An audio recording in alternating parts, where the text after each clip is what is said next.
ॐ नमो नारायणः कियदीहं न वर्तेयं जातो कर्मण्यतीन्द्रिता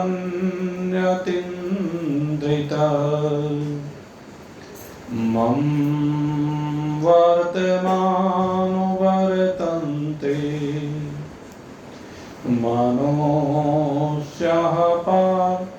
सर्वशः उत्सीदेयुरिमे लोका न कुर्यां कर्म चेदहम् संकर्ष च कर्ताशां मोफन्यामिमः प्रजा सक्ता कर्मण्य विद्वांसो यथा कुर्वन्ति भारत कुर्याद् विद्वांस्तथा सक्ता चिकुर्शूर्लोक संग्रहम् न बोधि भेदं जन ये ज्ञान का संगिनाम जोषयेत सर्वकर्माणि विद्वान् युक् समाचरन्।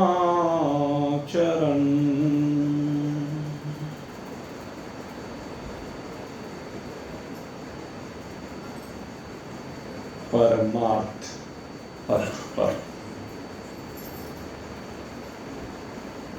अत्यंत आस्था और निष्ठा के साथ भगवत वचनों को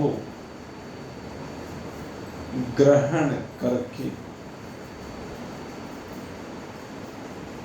निज कल्याण के लिए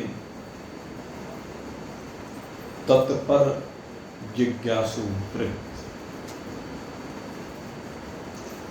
भगवान श्री कृष्ण इस कर्म योग नाम के तृतीय अध्याय में जो चर्चा कर रहे हैं उसमें भगवान कहते हैं कि जैसे जैसे महान पुरुषों का आचरण होता है,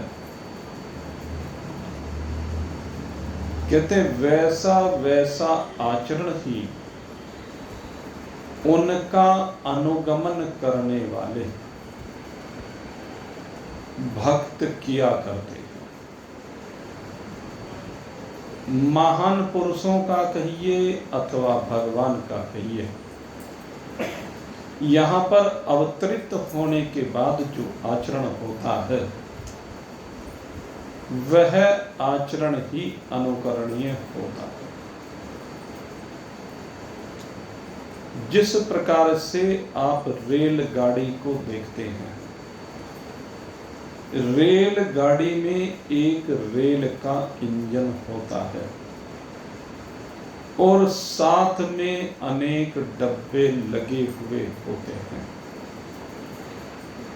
तो ये जो रेल का इंजन है, इसके पीछे पीछे डब्बे तो अपने आप मंजिल पर पहुंच जाते हैं।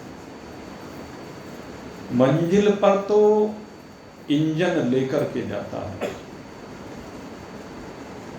लेकिन डब्बे जब उस इंजन के साथ जुड़ करके उसके साथ ही अपनी यात्रा को करते हैं तो वे डब्बे भी निश्चय ही मंजिल पर पहुंच जाते हैं। इस मंत्र में भगवान जिज्ञासुओं के लिए, मुमुक्षुओं के लिए यही उपदेश दे रहे हैं कि हे जिज्ञासुओं, मैंने जिस प्रकार से इस संसार में अवतरित होकर के आचरण किया है, अगर मेरे पीछे आप भी उसी प्रकार का आचरण करोगे तो तुम भी भव से पार हो जाओगे। और जो महान पुरुष होते हैं वो मेरा ही स्वरूप होते हैं। व्यासाय विष्णु रूपाय, जो व्यास होते हैं, जो भगवान की बात को अक्षरत उनके कथनानुसार भक्तों के सन्मुख रखते हैं, उनको व्यास कहा जाता है। जो मन माने ढंग से विषयों को नहीं रखते हैं, अपितु जिस प्रकार से भगवान ने कहा है, भगवान ने समझाया है, भगवान ने इशारा किया है, ठीक उसी प्रकार से सभी विषयों को भक्तों के सन्मुख रखते हैं, उनको व्यास कहा जाता है। और जिनके मत नित्य परिवर्तनशील हैं, जिनकी आस्था नित्य परिवर्तनशील है, जिनकी निष्ठा एकाग्र नहीं हुई है, जो इधर उधर धक्के खाते फिरते हैं, जो इधर उधर भटकते फिरते हैं, जो अपने गुरु के आदेश का पालन नहीं करते हैं, जो गुरु के आदेश से विलग होकर के अपने जीवन को अपने तरीके से लेकर के चलते हैं, भगवान कह रहे हैं कि वह शंकर कहलाते हैं। क्योंकि कभी इधर का मत, कभी उधर का मत, और वो दो मत जब मिल जाते हैं तो वो शंकर कहलाते हैं। दो परस्पर विरोधी मत जब मिल जाते हैं तो वो शंकर बन जाता है। अर्जुन ने वर्ण संकर की बात की थी ना, तो ये ज्ञान में भी वर्ण संकरता इस प्रकार से आ जाती है।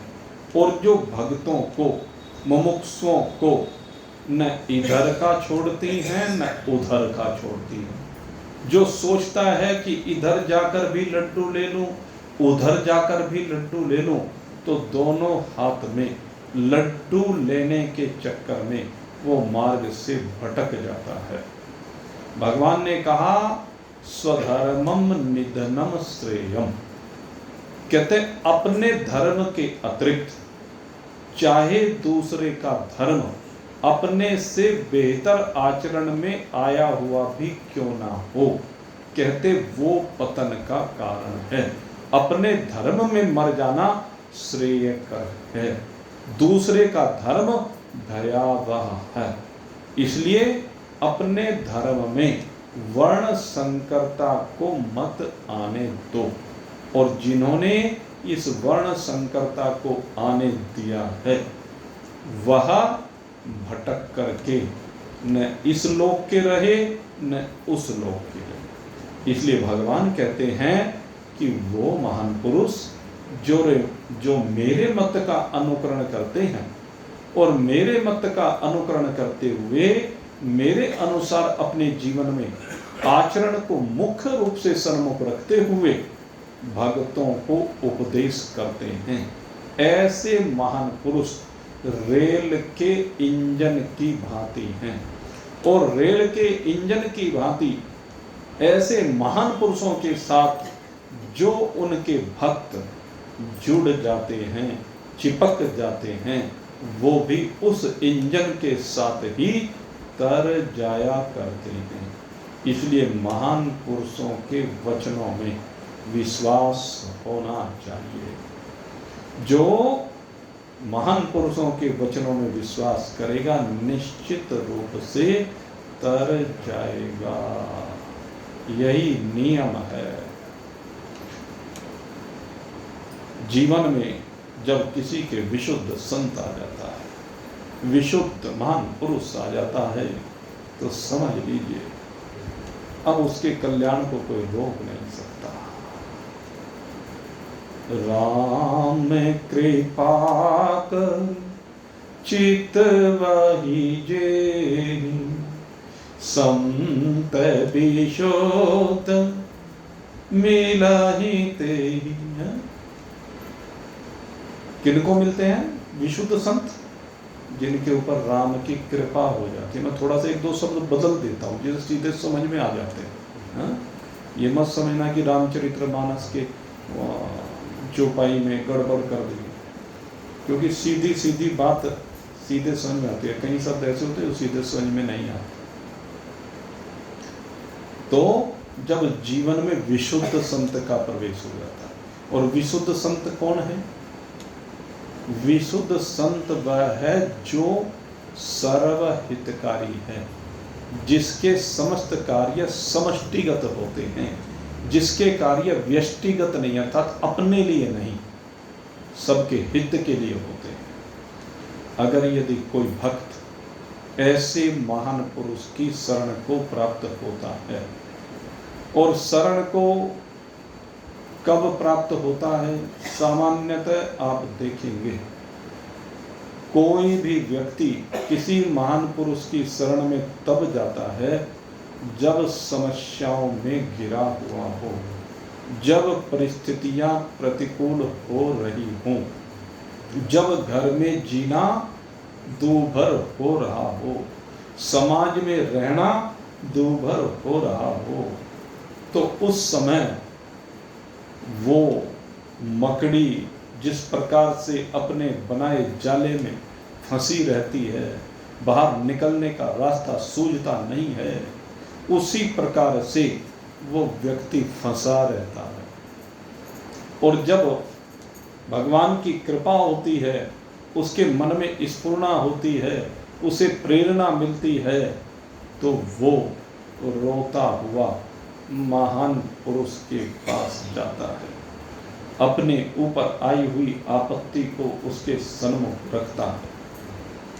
और जब आपत्ति को सन्मुख रखता है तो संत उसे रास्ता बता देते हैं, और संत जो रास्ता बताते हैं वो रास्ता शास्त्रोक्त होता है, और उसमें उनका अपना कोई भी स्वार्थ नहीं होता है। संसार में किसी के पास जाएंगे तो उससे अगर सलाह लेंगे तो जितने मुंह उतनी बातें सुनने को मिलेंगी, लेकिन अब सब बातों को तो माना नहीं जा सकता।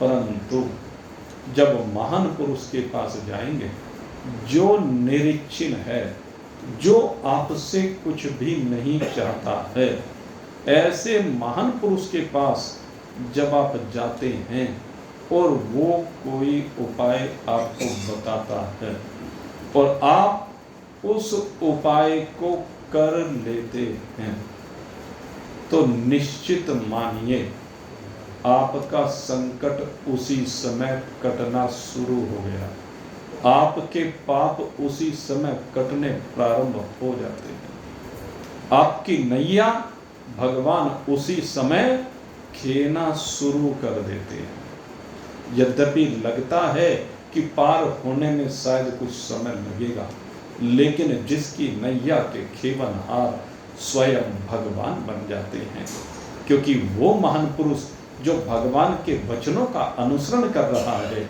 उसके अनुसार आचरण कर रहा है, उसके वचन व्यासाय विष्णु रूपाय, उस महान पुरुष के वचन भगवान नारायण के वचन हैं, वो ब्रह्म वाक्य होते हैं। लेकिन समस्या कहाँ है कि महान पुरुष के पास जाएंगे, अपना दुखड़ा रोएंगे, और दुखड़ा रोने के बाद भी उसमें किंतु परंतु लेकिन घुसाएंगे, अपने हिसाब से दिमाग लगाएंगे, महान पुरुष के हिसाब से नहीं चलते हैं, और इसी कारण से भटकते रहते हैं। इसी कारण से भगवान उनकी नैया के खेवनहार नहीं बनते। और जो मान लेते हैं, अक्षरत मान लेते हैं, तो समझ लीजिए उनकी नैया निश्चित रूप से पार होती है और बहुत समय नहीं लगता है, शीघ्र हो जाया करती है। ये अभी भजन सुना रहे थे। अरे भगवान श्री राम भी जब इस लोक में आकर के लीला करते हैं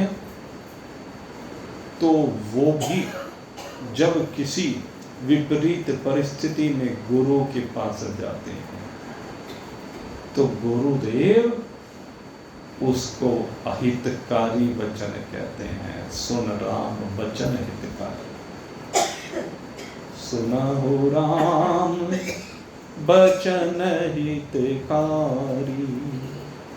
हे राम, तो हितकारी वचनों का श्रवण कर। इन हितकारी वचनों का श्रवण करने से तो कर्तव्य पथ पर अग्रसर हो जाएगा। भगवान सब कुछ जानते हैं। भगवान तो चूंकि सर्वज्ञ है, कर्तुम अकर्तुम अन्यथा कर्तुम सर्व समर्थ है ईश्वर। ईश्वर के बारे में विचारधारा है कि भगवान सब कुछ कर सकते, सब कुछ जानते, लेकिन फिर भी गुरु वशिष्ठ की शरण में आते, गुरु की महत्ता को प्रकट करने के लिए आते। वो बताते हैं गुरु का जीवन में कितना महत्व है। लेकिन कौन से गुरु का? कहते जो निरीक्षण है, जिसे आपसे कुछ नहीं चाहिए, जो न आपके धन का भूखा है, जो न आपके सम्मान का भूखा है, जो न आपकी सेवा का भूखा है, वो किसी भी प्रकार से आपसे किसी प्रकार की कोई चाहत रखने वाला नहीं। लेकिन फिर भी भगवान श्री राम जब गुरु की शरण में जाते तो गुरु के चरण दबाते, जिनके चरण कमल कमल, जिनके चरण कमल माता लक्ष्मी के कर कमलों में रहते हैं। चिंतन करो, वो प्रभु यहां पर अवतरित होकर के गुरु वशिष्ठ को उनकी शरण में जाकर के कैसा सौभाग्य प्रदान कर रहे हैं कि भगवान गुरु के चरण दबा रहे हैं। जिनके चरणों की रज लेने के लिए भक्त लालायित रहते हैं, जन्म जन्म यत्न करते हैं, मिलकर नहीं देती, वही भगवान अपने हाथों से गुरु के चरणों की रज का महत्व बताते हैं। प्रातः काल उठी के रघुनाथ, मात पिता गो नावहि माथा। ये तो अयोध्या में रहते हुए करते हैं, लेकिन जब अयोध्या से गुरु विश्वामित्र के साथ जाते हैं तो गुरु विश्वामित्र की कुटिया पर जितने समय रहते हैं उनकी सेवा करते हैं, उनकी पूजा के लिए पुष्प भी चुन चुन करके लाते हैं। रात्रि में जब वो शयन करते हैं तो भगवान श्री राम गुरु विश्वामित्र जी के चरण दबाते हैं। और कब तक चरण दबाते हैं? कहते हैं जब तक गुरु विश्वामित्र प्रगाढ़ निद्रा में नहीं पहुंच जाते। उसके बाद आकर के भगवान श्री राम कुटिया में विश्राम के लिए लेटते हैं। और जब भगवान श्री राम विश्राम के लिए लेटते हैं तो लक्ष्मण जी उनके चरण दबाने लगते हैं। और कब तक दबाते हैं? जब तक भगवान श्री राम निद्रा में नहीं पहुंच जाते। तदुपरांत लक्ष्मण जी गुरु वशिष्ठ गुरु विश्वामित्र के आश्रम में तो शयन भी करते हैं, लेकिन प्रातः काल उठते भी सबसे पहले लखनलाल है। भगवान श्री राम उसके बाद उठते हैं और गुरु वशिष्ठ सबसे आगे में उठते हैं। ये है शिष्य का अनुभव, ये है परंपरा, ये है मान्यताएं। तो भगवान भी यहां पर आकर के वो आचरण करते हैं। यही तो है प्रमाण। सयत प्रमाणम कुरुते लोकस्तद अनुवर्तते। भगवान कह रहे हैं कि मेरा जो ये आचरण है यही तो प्रमाण के रूप में स्वीकार किया जा रहा है। और भाई सीधी सी बात है, जिन्होंने भगवान के दिखाए रास्ते के अनुसार अपने जीवन को जिया है, स्वार्थ को छोड़ा है और परमार्थ को ग्रहण किया है, ऐसे परमार्थियों को भी अगर परमात्मा नहीं मिलेगा तो किसे मिलेगा? सोच, किसे मिलेगा? महाराजा अग्रसेन जी, लाइन बदलने की बात है, जब अश्वमेध यज्ञ में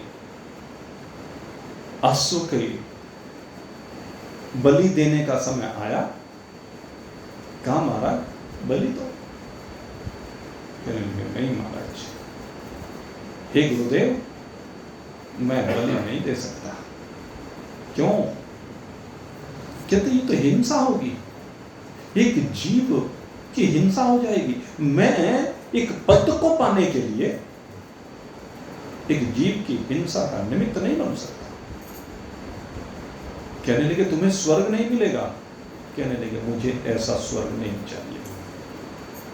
महाराजा अग्रसेन जी ने कहा हे गुरुदेव मुझे ऐसे स्वर्ग की आवश्यकता नहीं, मैं नरक में रह लूंगा, पर एक बात बताइए, अगर यदि जीव हिंसा करने वाले लोग स्वर्ग में जाएंगे तो फिर नरक में कौन जाएगा? जो जीवों को मार मार करके खा रहे हैं, क्या उनके लिए स्वर्ग के दरवाजे खुलेंगे? गुरुदेव कहने लगे वाह अग्रसेन, धन्य है तेरे जैसा राजा संसार में दुर्लभ है। तो शिष्य तो ऐसा होना चाहिए कि गुरु भी प्रशंसा करने लगे।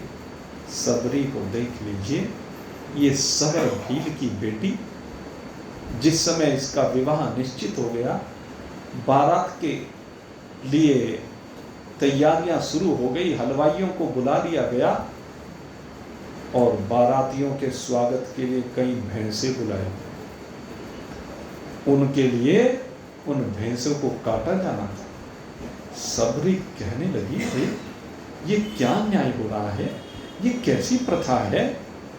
कहते हैं मेरे विवाह के लिए, मुझे विवाह के बंधन में बांधने के लिए इन निर्जीव बेबोलते जीवों की बलि चढ़ा दी जाएगी? नहीं, मैं ऐसा अत्याचार नहीं होने दूंगी, मुझे ऐसा विवाह नहीं करना है। और तुरंत निकल गई जंगल की ओर। हो गया कल्याण। बात है कब आप अपने जीवन को बदलने का निर्णय लेते हैं, कब आप स्वार्थ से बाहर निकल करके परमार्थ की ओर बढ़ते हैं, कब अपने मन को आप परिवर्तित करते हैं। ये मन जो आपने संसार में लगा रखा है, इसे संसार से हटाकर संसाराधिपति की ओर कब डाइवर्ट करते हैं? आवश्यकता इसी बात की है, इस मन को इस संसार से हटा करके परमात्मा की ओर लगाओ, परमार्थ की ओर लगाओ, तो कल्याण हो जाएगा। जितना मन दुनिया में प्यारे, जितना मन दुनिया में प्यारे, उतना परमार्थ में हो। जितना मन दुनिया में प्यारे, उतना परमार्थ में हो। जन्म जन्म के पाप कटेंगे, जन्म जन्म के पाप कटेंगे, मन की चादर धो। जन्म जन्म के पाप कटेंगे, मन की चादर धो। आत्म ज्ञान का साबुन लेकर, आत्म ज्ञान का साबुन लेकर, सभी मैल धो।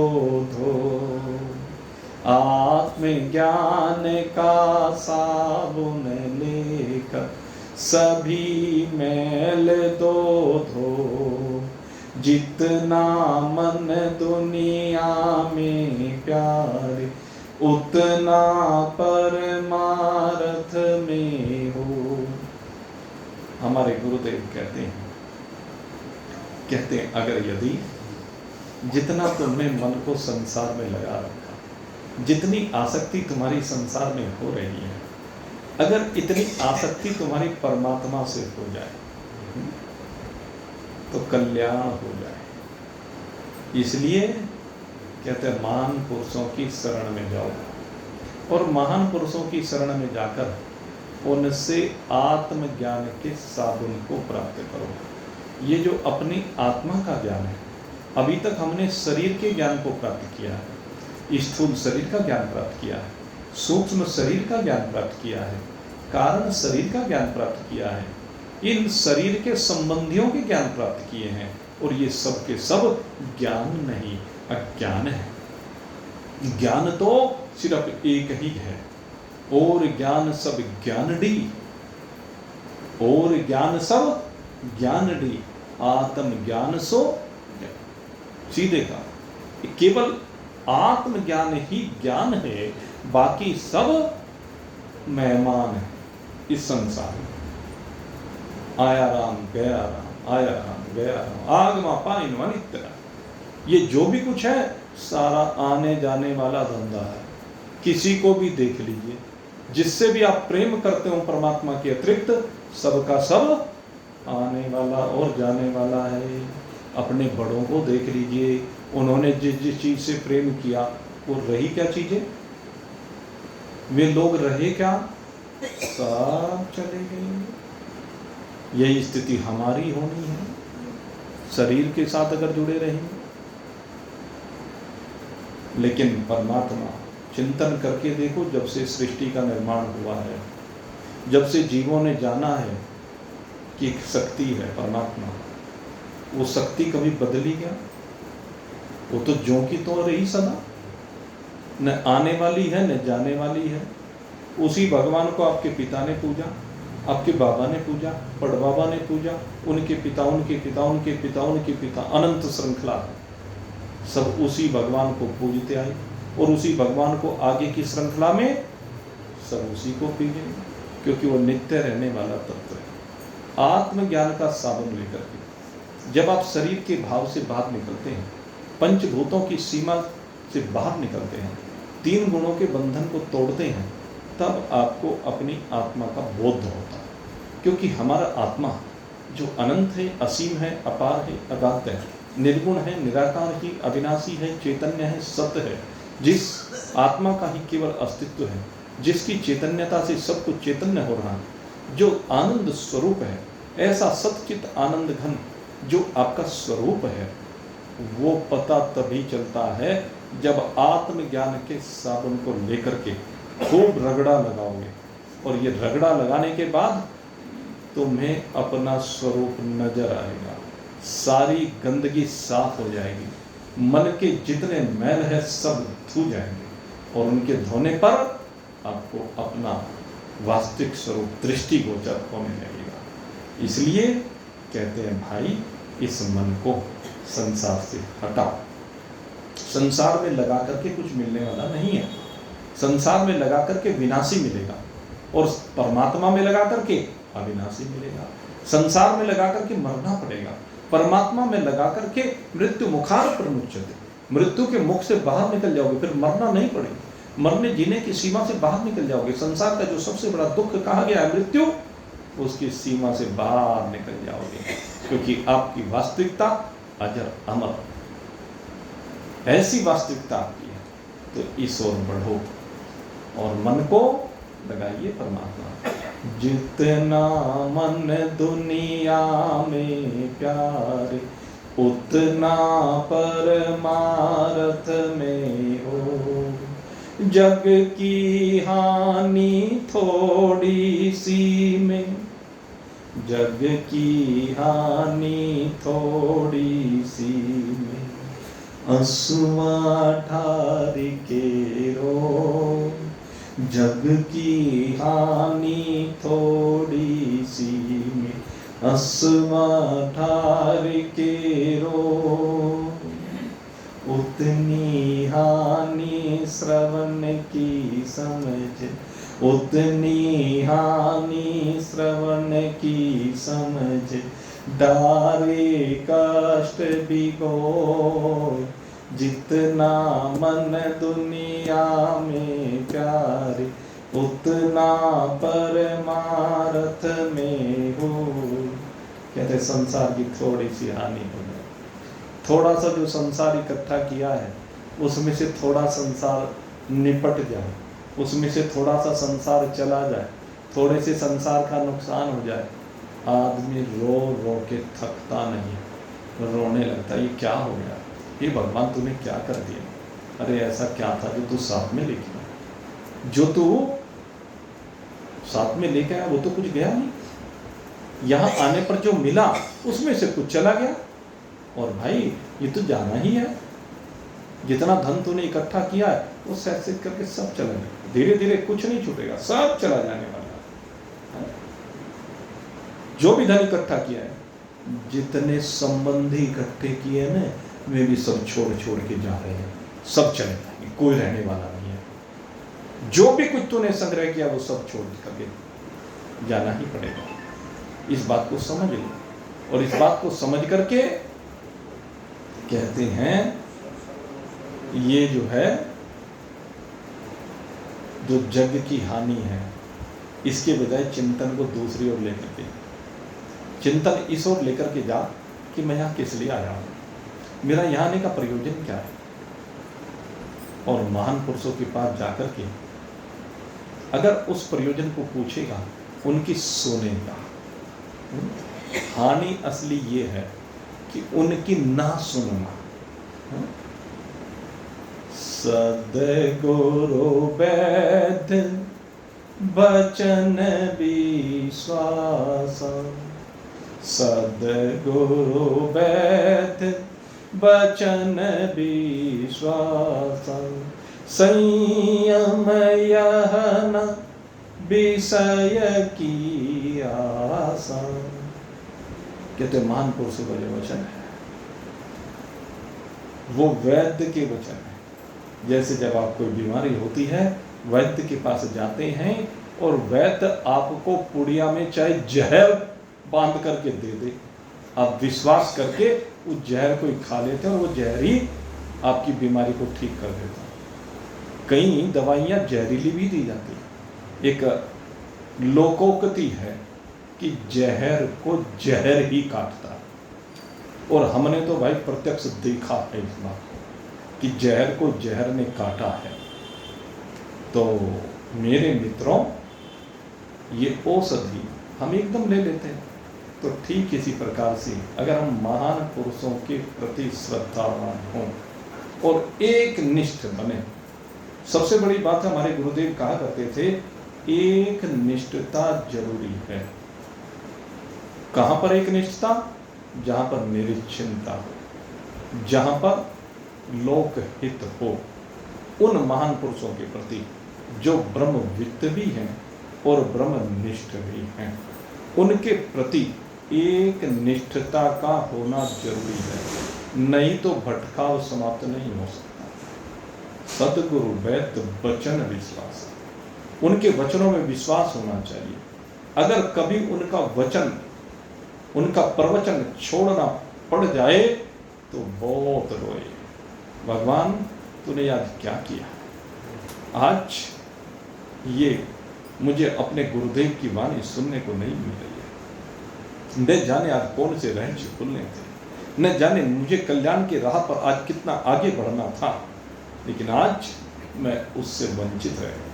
हे प्रभु, मेरे ऊपर कृपा कर। महान पुरुषों के प्रति ऐसे भाव होने चाहिए। इसी बात को कह रहे, उतनी हानि श्रवण की समझे। जब आपको श्रवण ना मिले, जब आपको महान पुरुषों का संग ना मिले, तो उस समय रोना चाहिए। उस समय भगवान से प्रार्थना करनी चाहिए कि हे प्रभु, आज ये ऐसा समय क्यों आया, जो हमें अपने गुरुदेव के दर्शन नहीं हो रहे, हमें गुरुदेव की वाणी सुनने को नहीं मिल रही, हमारे गुरुदेव की सेवा का अवसर नहीं मिल रहा है।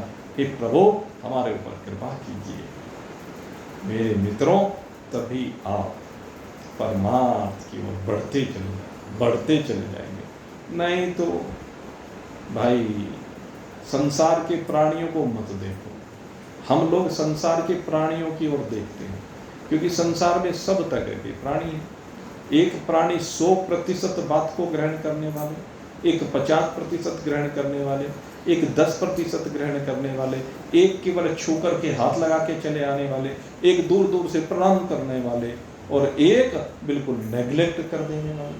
तो जो नेग्लेक्ट कर देने वाले हैं उनको देखोगे तो क्या होगा? विनाश होगा, कल्याण थोड़ा ही ना होगा। आप नीचे वाले को मत देखिए, इस पथ पर ऊपर वाले को देखिए, क्योंकि इस पथ पर ऊपर वाले को देखकर ही कल्याण होना है। नीचे वाले को देखकर तो जितनी मंजिल ऊपर तय की है फिर उसके साथ में नीचे उतर जाएंगे। तो नीचे वाले को देखने की आवश्यकता नहीं, ऊपर वाले को देखना है। इसलिए इस मन को परिवर्तित कीजिए, इस मन को डाइवर्ट कीजिए। जितना मन दुनिया में प्यारी, उतना परमार्थ में हो। जितना मन दुनिया में प्यारी, उतना परमार्थ में हो। घर को मीत सांझ नहीं आवे, घर को मीत सांझ नहीं आवे, मरता ही जोय जोय।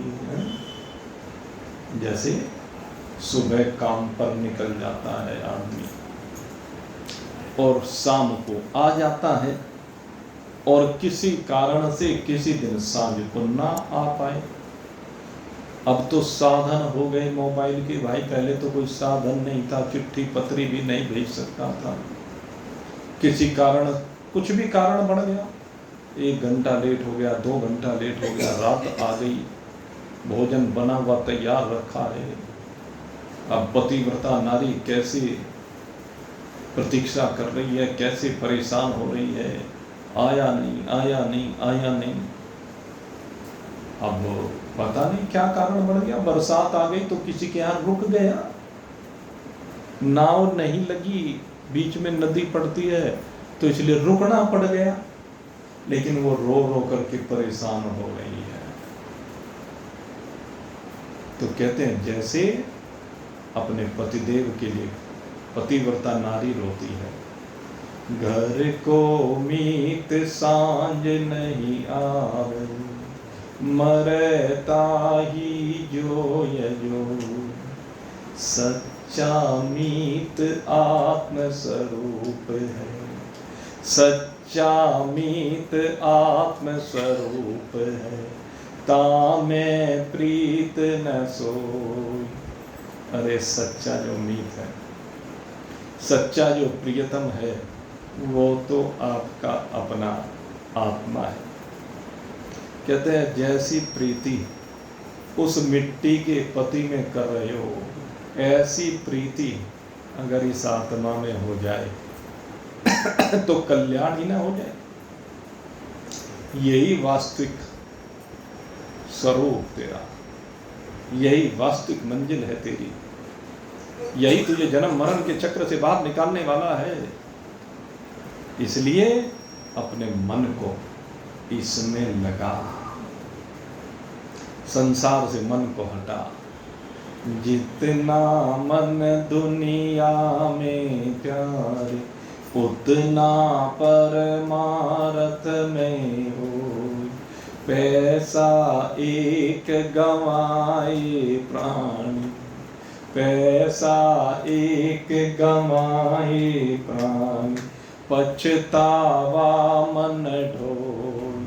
पैसा एक गंवाए प्राणी, पछतावा मन ढोई। अपना आप गंवाए फिरता, अपना आप गंवाए फिरता, चिंता बीज ना बोझ। कहते एक पैसा खो जाए, आदमी परेशान हुआ फिरता है, जेब कट गई, और कहते हैं अपने आप को गंवाए फिरता है, अपने आप को भूला फिरता है। उस अपने आप को ढूंढने का प्रयास नहीं करता कि मैं कौन हूं, मैं वो आत्मा हूं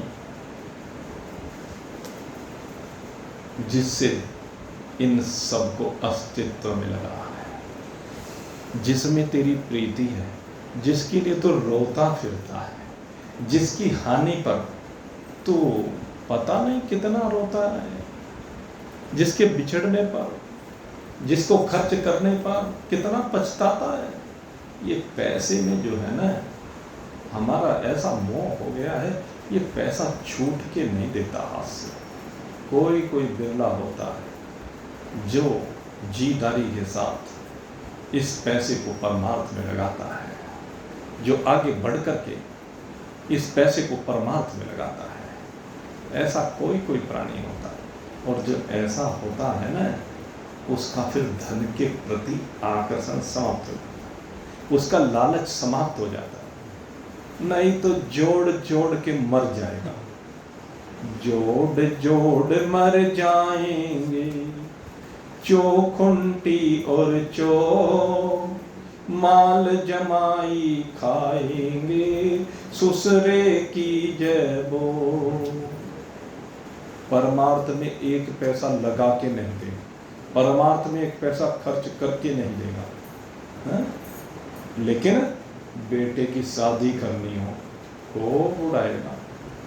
पंडित जी को जो फेरे कराते हैं उन्हें दक्षिणा देते हुए कि तुमने तो लूट मचा रखी, इतने पैसे। अरे विवाह में असली काम तो वो ही है, और तो किसी को कुछ खिला पिला ना खिला क्या फर्क पड़ता है, किसी को बुला ना बुला। लड़का और लड़की विवाह के सूत्र में जो बंधते हैं, पंडित जी के सरपरस्ती में, पंडित जी के सानिध्य में, पंडित जी वेद मंत्रों के साथ शपथ दिला करके उन्हें आपस में जोड़ते हैं। विवाह तो इसीलिए तो हुआ है। तो दावत में बहुत पैसा खर्च कर देता है, तो चमक दमक में बहुत पैसा उड़ा देता है, हाँ? न जाने कितने रुपए बैंड वालों के ऊपर उड़ा देता है। लेकिन जब पंडित जी को देने की बारी आती है, तब हाथ पीछे खींचने लगता है। यही बात है, तू विवाह शादी में करेगा, मकान में करेगा, दुकान में करेगा, बच्चा बीमार हो जाएगा, पैसे को पानी की तरह बहा देगा, लेकिन जब परमार्थ की बात होगी तो फिर एक एक रुपया रगड़ रगड़ के देखेगा। तो इससे क्या होता है, परमार्थ कैसे बन जाएगा, तेरा परमार्थ, तेरा परलोक कैसे समझ जाएगा। मेरे मित्र, यही प्रेरणा महान पुरुष देते हैं, सर्वहितकारी प्रेरणा देते हैं। अरे चलने की बारी आ गई है, टिकट कटा हुआ है, इस बात को समझने की आवश्यकता है। महान पुरुष तेरे हित के लिए कहते हैं। महान पुरुषों की तरफ से तूने संसार में खर्च किया या परमार्थ में खर्च किया, उन्हें क्या, उनके खाते में तो कुछ जाने वाला है नहीं, उन्हें तो कुछ लेना देना है नहीं। संसार में लुटा के जाएगा तो नरकों में जाएगा, और भगवान के परमार्थ के कार्यों में, धार्मिक कार्यों में खर्च करके जाएगा तो पहले तो स्वर्ग की बात होती है। और हम तो कहते हैं ये स्वर्ग, स्वर्ग से सबसे परे मुक्ति की बात है, भगवान की बात है, भगवान को पाएगा। बहुत बाधा आती है इसमें, इतना आसान नहीं है। जब आप एक पैसा खर्च करना चाहते हैं ना, जिस समय बच्चों के अधीन हो जाते हैं ना, बच्चे खर्च नहीं करने देते, कहने लगे इसने तो ये हो जाएगा वो हो जाएगा। इसीलिए कहते हैं बुढ़ापे के लिए अपनी पूंजी अपने पास बचा के रखनी चाहिए। ये बच्चे किसी के नहीं होने वाले हैं, ये तो देते हुए का हाथ खींच लेंगे। एक आध अपवाद की बात छोड़ दो, नहीं तो सबकी ऐसी स्थिति है। पति को पत्नी कहेगी, अगर यदि दोनों परमार्थ में नहीं लगे हैं, पति को पत्नी रोकेगी, पत्नी को पति रोकेगा, और नहीं तो बच्चे रोकेंगे, बहू रोकेगी। लेकिन मेरे मित्रों, महान पुरुष कभी किसी को नहीं रोकते। वे तो अपने स्वार्थ के लिए रोकते हैं कि इतने रुपए वहाँ दे के आओगे, इतना रुपए भंडारे में खर्च करके आओगे, अरे इतने में तो घर में टेलीविज़न आ जाएगा नया, हैं, एक मोबाइल नया आ जाएगा, अरे इतने में तो तुम मेरे लिए खार बनवा के ला दो ना।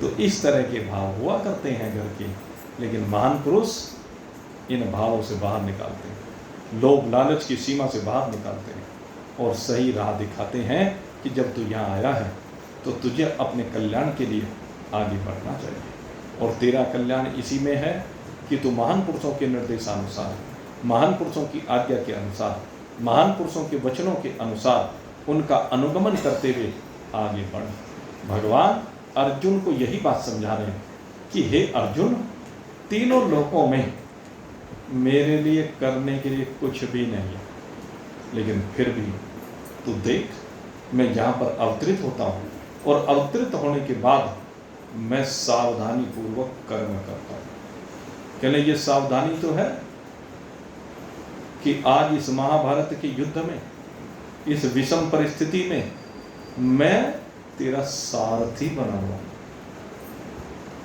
मैंने तेरा सारथी बनना स्वीकार कर लिया, नहीं तो दुनिया में कौन ऐसा है जिसका मैं सारथी बनूं?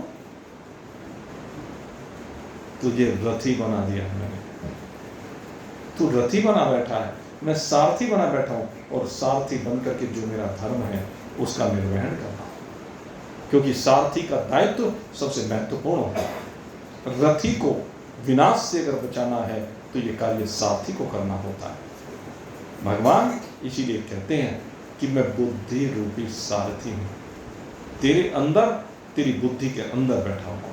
इस सारथी का सावधान रहना बहुत जरूरी है, नहीं तो ये ज्ञानेंद्रियों के घोड़े ये विषयों में चरण करते हुए तुझे ऐसी गहरी खाई में ले जा करके गिराएंगे जहां से तेरा बचना असंभव है। कहते इसलिए मेरा दायित्व तो बहुत अधिक है। इस युद्ध में जो आज प्रारंभ होने जा रहा है, इस युद्ध में तेरी रक्षा का दायित्व तो मेरे ऊपर है। मैं केवल रथ को चलाने के लिए नहीं आया हूं, मैं अश्वों को हाँकने के लिए नहीं आया हूं, बल्कि इन अश्वों को वो दिशा देने के लिए आया हूं जिससे रथ सही मार्ग पर चले, तेरा बचाव करते हुए चले। शत्रु की ओर से आने वाले जितने भी अस्त्र शस्त्र हैं उनके प्रहार से बचाना मेरा दायित्व है। मैं रथ को इस हिसाब से लेकर के चलूंगा, उस दिशा में लेकर चलूंगा, सामने वाले के बाण धनुष पर रखते ही पहचान कर लूंगा किसका बाण किस दिशा से आना है, कितने डिग्री पर आना है। उसी हिसाब से रथ को कभी ऊपर ले जाऊंगा, कभी नीचे ले जाऊंगा, कभी दाएं हटा दूंगा, कभी बाएं हटा दूंगा। इसे कहते हैं सावधानी। हमारे जीवन में यही सावधानी होनी चाहिए, किस समय पर, किस परिस्थिति में हमें अपने जीवन को किस दिशा में लेकर जाना है। कभी ऊपर भी उठना पड़ सकता है, कभी नीचे भी जाना पड़ सकता है, कभी दाएं भी हटाना पड़ सकता है अपने को, कभी बाएं जाना पड़ सकता है। ऊपर नीचे दाएं बाएं आगे पीछे जहां भी जिस परिस्थिति में जाना पड़े, ये बुद्धि रूपी सारथी का दायित्व है कि वो रथ को भली प्रकार से लेकर के चले। और 18 दिन तक युद्ध हुआ, भगवान ने इस दायित्व का निर्वहन किया, और 18 दिन के युद्ध के बाद जिस समय युद्ध समाप्त हो गया, भगवान ने रोज पहले अपने आप रथ से उतरते थे, लेकिन आज अर्जुन को कहा कि अर्जुन उतरो रथ से, क्योंकि अब ये युद्ध समाप्त हो गया है। इसलिए अब मेरा दायित्व है, तू तो चल महल की ओर, और इस रथ को अब मुझे इसके स्थान पर पहुंचाना है। क्योंकि इस रथ का काम हो चुका है। और ये रथ भगवान उसको उतारते हैं और अपने आप उतरते हैं। जैसे ही उतरे रथ आग लग जाती है, भस्म हो जाता है, भयंकर विस्फोट होता है। तो इस शरीर रूपी रथ, इसमें भी एक दिन विस्फोट होना है, इसको भी जल करके नष्ट होना है। लेकिन अगर भगवान को अपनी बुद्धि में बैठा लिया ना, तो भगवान तुझे पहले मंजिल पर पहुंचाएंगे, तब रथ अग्नि के हवाले होगा, उससे पहले नहीं होगा। अग्नि पर जाने से पहले शरीर भगवान तेरा काम बना देंगे। इसलिए अपने रथ को, इसकी बागडोर को भगवान के हाथ में सौंपना अनिवार्य है, उनके अनुसार चलना अनिवार्य है, महान पुरुषों के अनुसार चलना अनिवार्य है। अपने जीवन की बागडोर सौंपिए और आनंद मनाइए। जिन्होंने भी ऐसा किया है वो आनंदित हो जाते हैं। मेरी आप सभी के लिए बहुत बहुत शुभकामना है और यहीं पर विश्राम। बोलिए सच्चिदानंद भगवान।